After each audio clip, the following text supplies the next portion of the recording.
Welcome in, everyone, to the Talkin Tide podcast on the Belly Up Podcast Network. I'm Chase Goodbread, sports columnist with the Tuscaloosa News. I'm joined by Travis Reier, the longtime senior analyst at BamaOnline.com. The Talkin Tide podcast available on Apple Podcasts or whatever platform you prefer to get your podcasting. You can catch us live on Facebook, live on YouTube as well. And of course, the Twitter feed is Talkin_Tide. If you'd like to get quick links to all of our twice weekly podcasts throughout the football season, just give us a follow on Twitter, a subscribe on YouTube, a like on Facebook, and you will find us. No problem at all. I think a couple of sponsors really quickly. Peterbrook Chocolatier of Tuscaloosa and Heat Pizza Bar in downtown Government Square. More on them a little later in the program. We jump right in, Travis, with a look back a day later than usual, of course, here on a Monday night.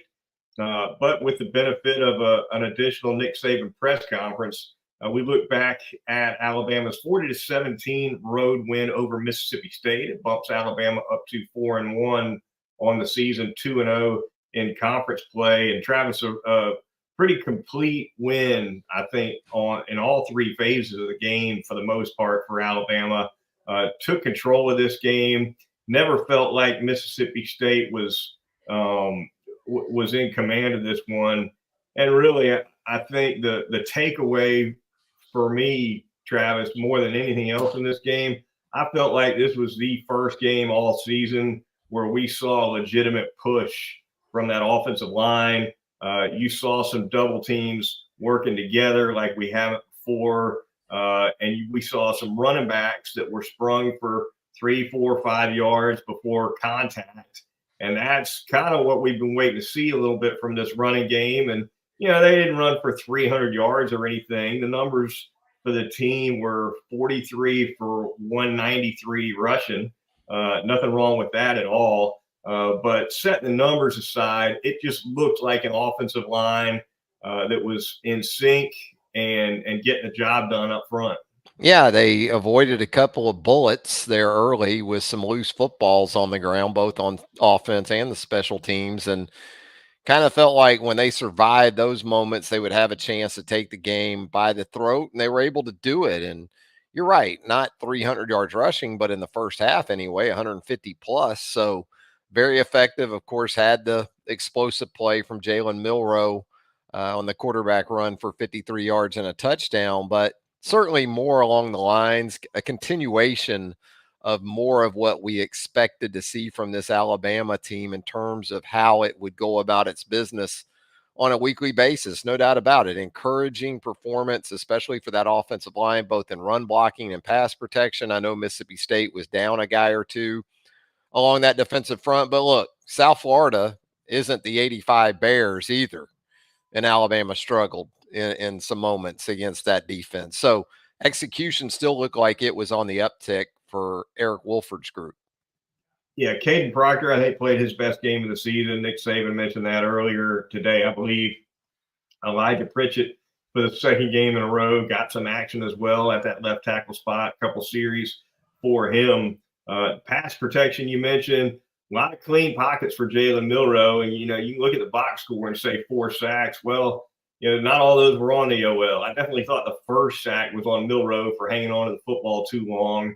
And that happens for sure. But sack totals aside, Milroe has not had more clean pockets to work with in any other game in this whole year than he did against Mississippi State. And at times he looked like a guy who couldn't believe he was getting the time he was getting. And I don't blame him a bit for it, given the way the pass protection has been up to this point in the season.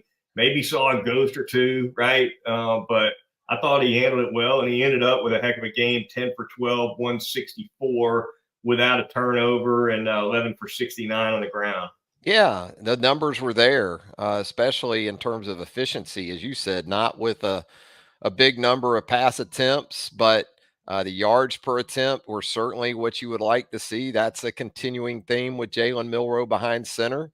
If he's going to make a mistake or two, there's also the chance that he's going to help sort of take those back with explosive play potential. And he did it with his legs, as you said, as well. And absolutely, you got to hope anyway that his trust in his protection is going to be on the rise after last Saturday night. That needs to be the case with another road game against a salty Texas A&M defense coming up. But yeah, he did. He was more comfortable, I thought, as the game moved along, trustworthy of his trusting in his protection more as the game moved along. And with that, you saw him able to get down to his second and third guys on occasion because he had the time first and foremost to be able to do that. He did, and he hit on his first throw. He hits Malik Benson for 27 yards. Took him almost to halftime before he made his second attempt through the air. Unbelievable to get that deep in a game and only have one pass attempt. Of course, he ended up with 12. But that tells you a little bit more about the consistency of the running game, especially in the first half. And of course, there were a couple pass plays, including the one that he took for the touchdown, that were intended to be passes. I looked back and forth a couple times at that long touchdown run for Milroe because there's some things about it that made me think it was more of a design quarterback draw. And then there's a couple of things I saw in there that made me think, nah, that was an RPO that he just decided to abort. So, Yeah, I had some of those same thoughts in retrospect. That maybe a draw, but it looked like, as you said, sort of with what they had working to the left there and with their receivers. If he wasn't looking for something out there, they did a hell of a job of selling it. And then also with McClellan as his protector there, typically teams like to motion that guy out, try to go empty with the quarterback draw. But whatever the case, we know there was another low snap. So, that yeah. kind of played a role in it. And then Jalen pretty much took it from there. Speaking of low snaps, obviously we had a Nick Saban meltdown on the sideline after a shotgun snap hit Milroe in the left shoulder as he had his head turned to the right, signaling some wide receivers. And that's something that it's been a month now before cleanup, and still hadn't gotten all the way done with. It's obviously a frustrating point of discussion for Nick Saban. He was asked about it once again at his noon news conference here on Monday. Milroe asked about it. Milroe took the blame, said it's on me for not being louder. I got to be louder. But if you watch Nick Saban on the sideline after that play, let's just say he wasn't pinning it on Milroe. No, he was not. It didn't appear that way on the broadcast either. So, the what is it? The old whistling through the graveyard comes to mind when Yeah. you get this deep into the season and you're still having those issues with shotgun snaps. And it wasn't the reason why they lost the Texas game.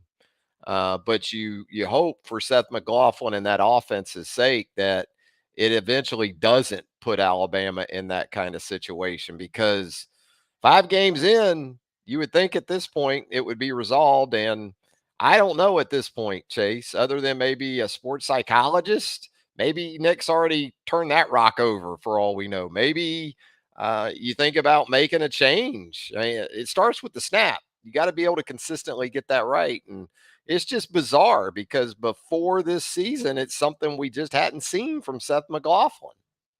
Hadn't seen it before, and you hate to see it on a young, inexperienced quarterback too, right? If this was happening to a Bryce Young who'd been in the job a couple 3 years and was totally comfortable, and look, a bad shotgun snap can eat up any quarterback. But and Saban referenced this today. It can mess the quarterback up a little bit, even if he's able to pick it up clean. Because now he's a half a second late looking at the field, half a second late seeing what might be coming rush wise, blitz wise. And for the most part, I think that's one thing that Milroe's handled really well, is dealing with these shotgun snaps that just are not on the mark. I think Jalen's comfortable going off the script, going outside the structure of the offense. And I think that's been an unintended benefit to this situation, because you go back and look at some of his best plays this season, some of his most explosive pass plays, some of his most explosive runs. They have come in the wake of inaccurate, off target Shotgun snaps. Yeah. So they've been fortunate in a lot of ways that I think probably even more so than he is within the structure of the offense. A lot of times he's fine going backyard ball if it comes down to it. And he's made it pay off. It's almost like that free play on a 5-yard offside, right? Let's Yeah. see what we can make happen, and whatever Yeah. the outcome is, it's certainly not on Milrow when that ball dribbles to his ankles, goes over his head, or what have you. All right, Travis, defensively for Alabama, we'll look at that side of the ball as well. Third straight good game on that side for the Crimson Tide. They end up giving up 17 points. Pretty active, some big plays, 3 interceptions. Nice play by Jamarian Latham with a PBU to kind of set up that Chris Braswell pick 6. And, it's this is a game too, Travis, where Alabama, they were on the road and they were without the signal caller, Deontay Lawson, and we're no worse for the wear. They weren't. They gave up some yards on the ground, and I think it's kind of, again, a continuation of a team put something on tape, and then from that point forward, you can expect to see more and more of it until something is done to slow it down. I think Texas in week 2, even on 2nd and long, 3rd and long, still ran the football in those situations at times. And we've seen a continuation of that. And if you go back and watch this Mississippi State game, 2nd and 8, 2nd and 11, 3rd and 10, I think it was, 3rd and 11. And Will Rogers converts with a quarterback draw that looked just like the one Jackson Dart scored on in Tuscaloosa in that 3rd and goal. So the book is out there a little bit. I think obviously you get teams in nickel and dime personnel, they get a little lighter in the box. And also, the personnel is of the mindset and the scheme is of the approach that we're going to get after the quarterback here in a long Mm-hmm. distance situation. So you start running some maybe pass rush games, some different things. You run yourself out of gaps, and then you got an offense hitting for a big run in those situations. I thought perimeter runs were problematic for Alabama on Saturday night, especially. So that's out there now for Texas A&M, and I'm sure Jimbo and Bobby are going to look to put that to use this week. Yeah, no doubt the Alabama pass defense against Mississippi State was better than the run defense. I thought, and one thing I've kind of noticed this year, Travis, is when another team springs a run inside on Alabama for 10 plus yards through the front, it's Caleb Downs. Caleb Downs is your cleanup guy at that safety spot.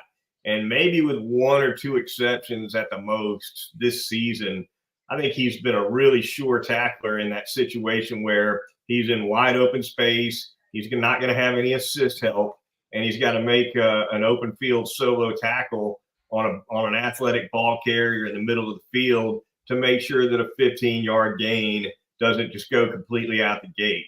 Yeah, you go back to his high school tape, and that was one of the things that really stood out, that the guy could flat out tackle. He can run that alley, and he is, with emphasis, a tackler in those situations. And I thought, for, as you said, one of the rare times this season, you saw him actually miss a tackle on that opening possession for State of the second half when they went down and got into the end zone to make it a 31-17 game.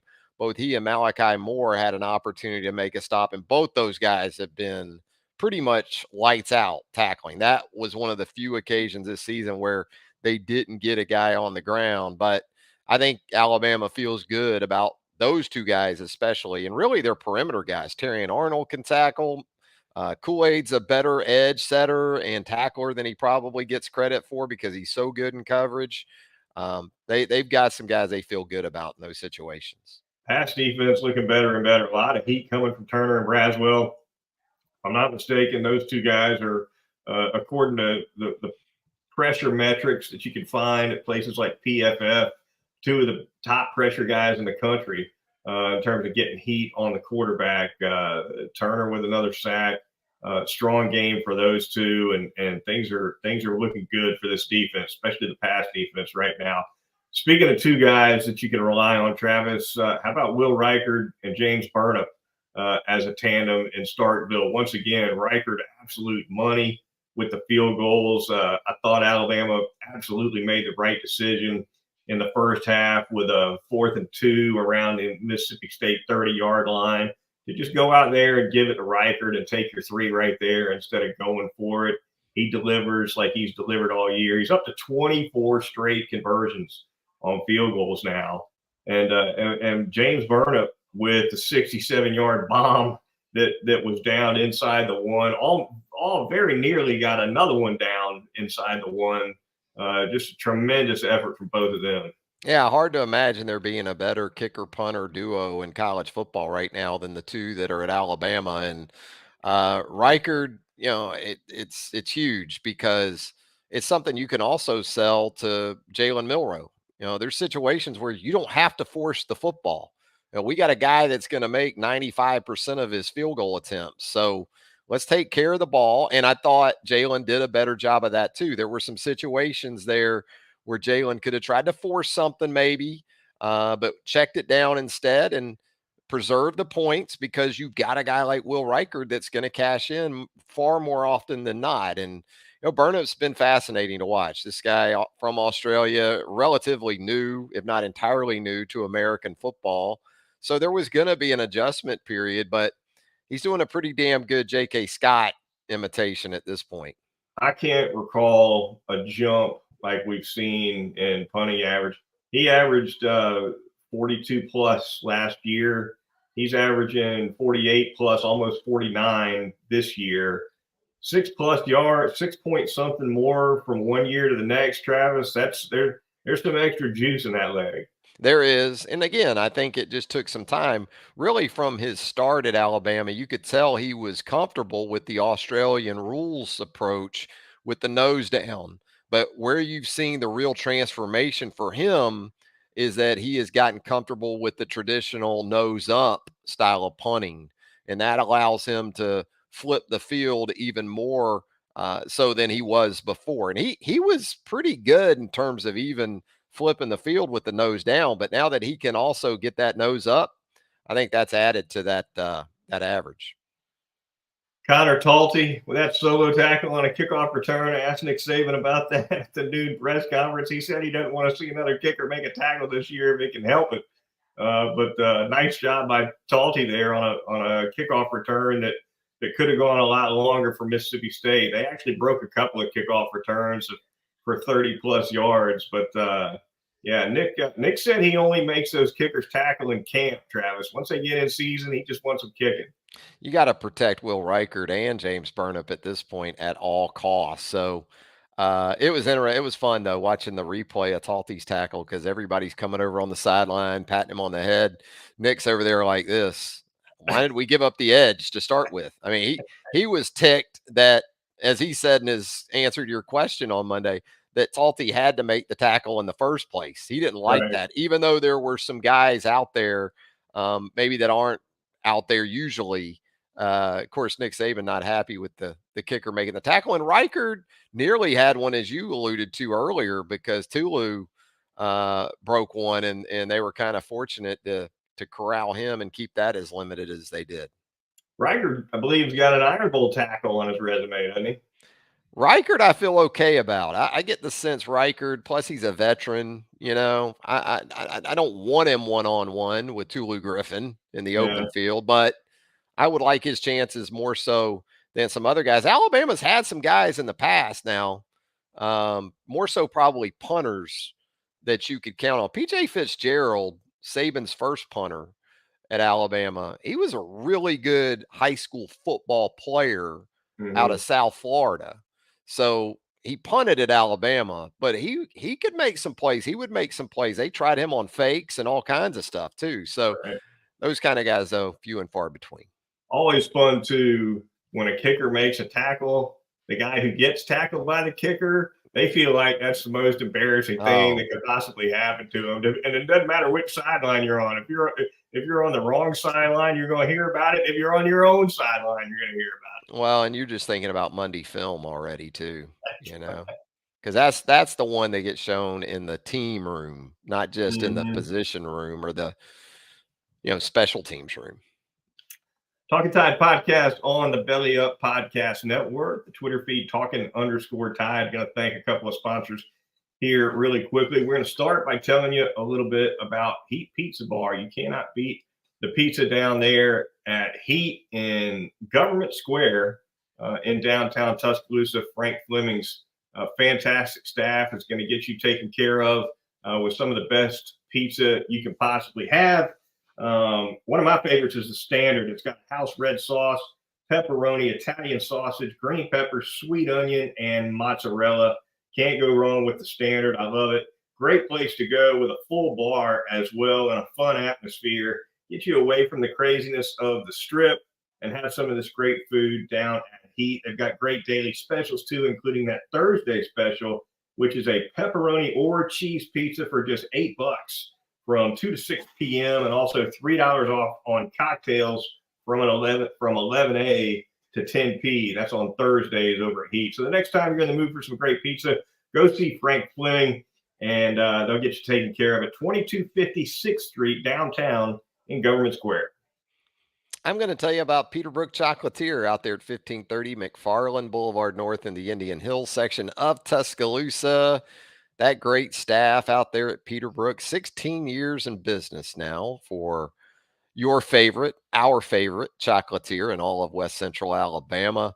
That great chocolate covered popcorn, the signature item for all these years with Peterbrook, the chocolate footballs, and of course, Halloween. We're officially in October, so it's right around the corner. Go ahead and get those treats squared away for Halloween for you and yours right there at Peterbrook Chocolatier, 1530 McFarland Boulevard North in the Indian Hills section of Tuscaloosa.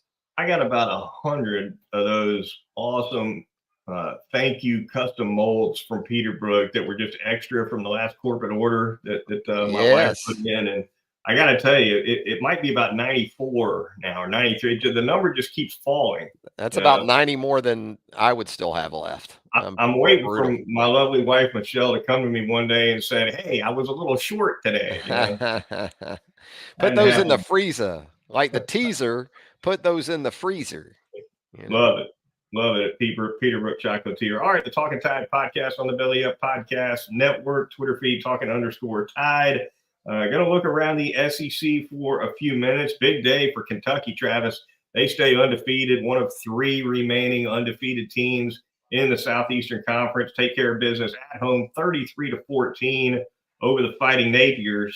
And Wildcats now have beaten Florida 3 seasons in a row. So Mark Stoops kind of riding high. Georgia gets by Auburn 27-20. Auburn had Georgia by the back of the neck in that second half, at least early in the second half. And then a wild one in Oxford with Ole Miss knocking off LSU. Travis, where do we start with these 3?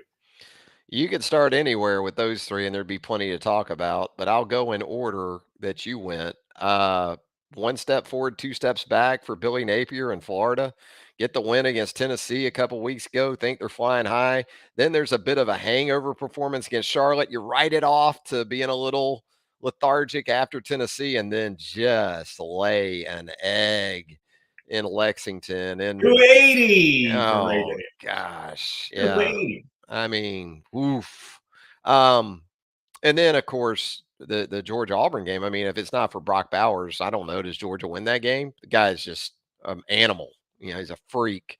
And what about Lane? He went double nickels on Brian Kelly and LSU. That was a fun game, no doubt about it. 55-49, that final score. I think I saw there were 13 or 1,400 total yards of offense. SEC record, right? Yeah. Unreal. But Ole Miss manages to pull it out. They stormed the field down in Oxford. They'll be writing a check to the SEC for that one. And it was wild, no doubt about it. A lot of fun seeing the video of that security guard trying to take a couple of people out in the end zone, elbow to a female field stormer. I saw that. Yeah. But, I imagine we'll be hearing something about that security guard in the news here in the next couple of days. Yeah. We'll see. Mall cop. You know, you wonder what he thinks he's really accomplishing, you know, not just with the girl, but just trying to do anything. I mean, what are you doing? Well, right, you know, it's not a good look, but hey, for what that company's probably paying him, they're thinking this guy, you know, he's giving us our money's worth, you know. I mean, every time there's a field storming and it doesn't matter where it is going to be a social media bonanza because somebody's going to have a phone everywhere you can have a phone trained on for And video. the phone is a big reason why there are field stormings these days, because the Yeah, kids want to video themselves storming the field. yeah. That's They where run on the field, hold that, it up, like, look at me. as my daughter would say, they do it for the gram. They do it for the gram, you know. So, but we heard that. Didn't we hear that the SEC might start taking away home games? Well, They're not ready to take that step. But I'll believe it when I that's see the that. thing. Yeah, I yeah. think I think the answer is barbed wire, Travis. Barbed Ah, wire all the way around the perimeter of the field. I'm can't you put joking. like the invisible fence around you have around yards, maybe, that Yeah, if you shock 'em. now that would be, I guess you could activate it after the game, but you wouldn't want somebody running a fade into that, in the corner of the end zone. Oh, Yeah, you could have love some. it. All right, we're going to get out of here on Talking Tide, but we're going to take a dip in that two deep tumbler really quickly before we go. I'm sure, as it always does, the tumbler will give us somebody that we've already discussed, because that's just the way the tumbler rolls. There's no avoiding it. Well, not this time. Malachi Moore comes out, number 13, out of the tumbler. And Travis, this is a guy who I think if you ranked Alabama's defensive players in order of who's just playing the best football this year defensively for Alabama, you'd be hard pressed to keep Malachi Moore out of the top two or three. He's top 3 for me. He might be my top guy, and that's saying something because Dallas Turner is on a heater. Kool-Aid is incredibly critical to this defense, but you think about those 3 guys right now with Deontay Lawson out, especially.